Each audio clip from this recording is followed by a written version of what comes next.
Hey, Joe Gilder here from Home Studio Corner. When you get into recording for the first time, it can be overwhelming. There's a lot of different pieces of equipment that you need. There's a lot of jargon to work your way around, and it can just seem pretty complicated. One of the areas that is a sticking point for a lot of people is microphone preamps. So let's talk about them today and hopefully clear up some confusion. A microphone, we all know what a microphone is. It spits out a really quiet, low-level signal, okay? It's a mic-level signal. You can't record that. It needs to be amplified to line level, and that's what gets recorded into your system, okay? One of the most common questions that I get, hey Joe, do I need a preamp? And the answer is yes, but typically they're not understanding quite what's happening with the existing equipment that they own.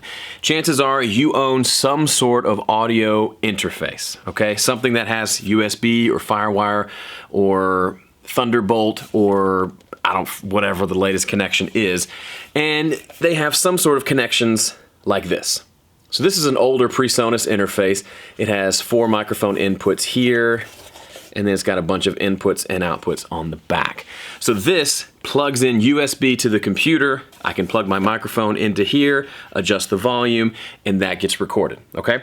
The thing to keep in mind is these are microphone preamps.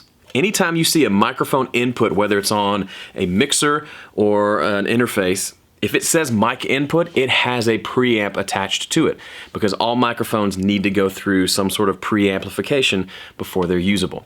So this particular device has 4 microphone preamps on it. They're labeled as mic 1, 2, 3, and 4. Now, where it can get a little tricky for folks, you can absolutely make great recordings using the stock built-in microphone preamps on your interface. Different interfaces may have nicer ones than others, but you can absolutely get a good recording. For an example, I'm going to link below to a video I did where I showed how to set up a bedroom recording studio. Once I set it up, I used this as my main audio interface, and I recorded an entire song using just this and this microphone.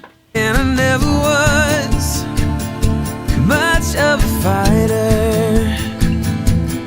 And it sounds great. So if someone's trying to convince you that you can't possibly make good music without getting really fancy external microphone preamps, tell them, come talk to me, because you absolutely can. That being said, you can make a case for having nicer, upgraded external microphone preamps. And that's what gets a lot of people a little bit confused.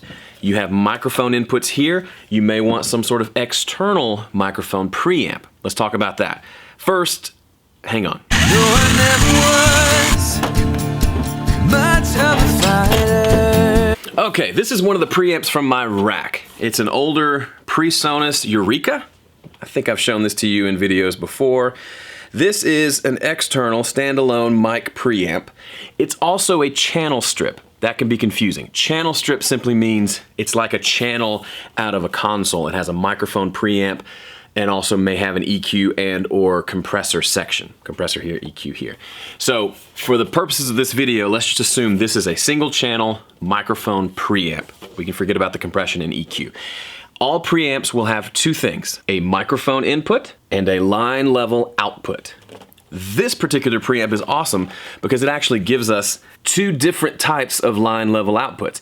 Usually you only get one or the other. So this one gives us an XLR line output and also a TRS or 1/4 inch line level output. If you're not familiar with the difference between balanced and unbalanced, XLR, all that, I've got a video on that as well. Go check that out. So how do you hook up an external preamp with your existing audio interface? It's really easy. You just face them to one another and do this.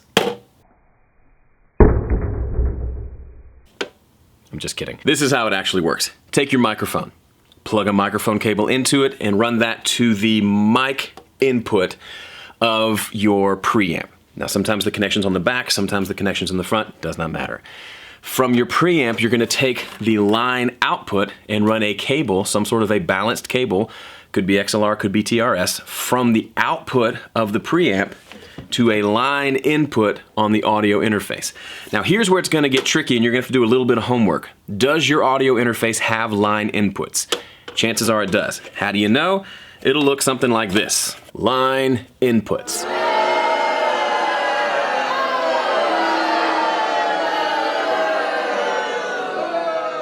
If I was going to use this Eureka with this audio interface, I would take a 1/4 inch cable, a balanced 1/4 inch TRS cable, come out of the output of the Eureka into one of these line inputs on the back. A couple things to note. Most audio interfaces will have 1/4 inch line inputs. Occasionally you will get XLR 3-prong mic cable connections for line inputs, but for most home studio equipment, it's going to be 1/4 inch, which means if you have a preamp that only gives you an XLR output, you'll need some sort of cable or adapter that will go from XLR female to TRS 1/4 inch male. Those are good cables to have around in case a friend brings over a piece of equipment you want to plug it into your system that only really has 1/4 inch inputs. Otherwise, if your preamp already has a 1/4 inch balanced output, you can run that straight to a 1/4 inch balanced input on your audio interface and you're good to go. One common question you might have is XLR better than TRS? The 3-prong versus the 1/4 inch. No, they're exactly the same from a connection standpoint. One thing you might want to keep in mind, you see these funny looking jacks on the front?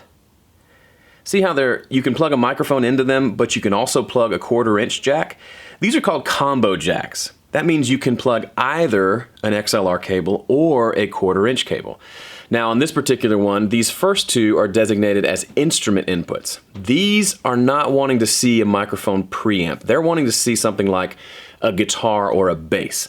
These are instrument inputs that will actually run through the preamp to get that instrument up to line level, because instrument levels is similar to microphone levels. These inputs, however, are designated as line inputs. These will essentially bypass the preamp, these knobs over here, and just go straight in. Specifically on this one, if I set these preamp levels to straight up and down to 0, then it won't be adding or taking away any volume. They'll turn, instead of being preamp gain knobs, they'll turn into trim knobs that allow me to adjust the volume up and down, or just have it at unity, which will mean all the level gains come from the preamp, and that feeds just straight into the audio interface. Now for the $1,000,000 question. Do you need an external preamp? Or can you get by with the stock preamps on your audio interface? Doesn't a preamp just increase volume? Why would I need to go with something fancy over just something that just turns up the volume? Well, I'll answer your question with an example. If you're an electric guitar player, you know that a guitar amp's job is not to simply increase volume, right? We don't want the exact sound of my guitar to come out of that amp. I bought that amp because as it's increasing the volume, it's doing lots of other stuff to the sound. Different amps will give me different sounds. A Fender amp will be pretty clean and it'll take pedals well. Or the Vox amp, the one over there, that blonde looking thing, it has a very mid-rangey rock and roll sound without any pedals, and it might be more appropriate for a particular song. Both are useful. So on one level, external microphone preamps can give you different sounds and different tones. On another level, they can be an upgrade overall to the quality of the sound itself. How that works for my ears when I use my external preamps, I hear the low end feels a little warmer, and it feels like it has a little bit more of just a nice character to it, versus the stock preamps that sound a little more clean and a little more, not sterile, just very clean and very matter of fact. The great thing is you can add all sorts of character after the fact inside your DAW, or by moving the microphone to a cooler position, and you can gain a lot of what you get from the nicer preamps by simply adjusting how you record. That said, I do love a nice quality external preamp, and if you're at that point where you've been recording for a while and you've recorded a bunch of stuff and you've released a bunch of stuff, I think at that point you qualify to start considering something like an external preamp. You absolutely don't have to ever get one, and it can certainly be a rabbit trail where you will throw tons of money into this thing that's not going to solve all of your problems, but it can be a nice piece of equipment to have. What's great about a nice external preamp is it'll make all your microphones sound better as well. So it's like upgrading all your mics in addition to gaining an extra channel of preamp.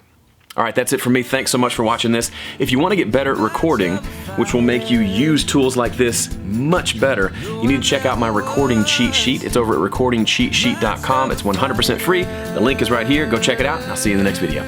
Life is one big disappointment. Well, then maybe I'm doing this thing right. But if this all points to something bigger, then I'll get back up and fight. back up and fight. I'll get back up and fight. I'll get back up and fight.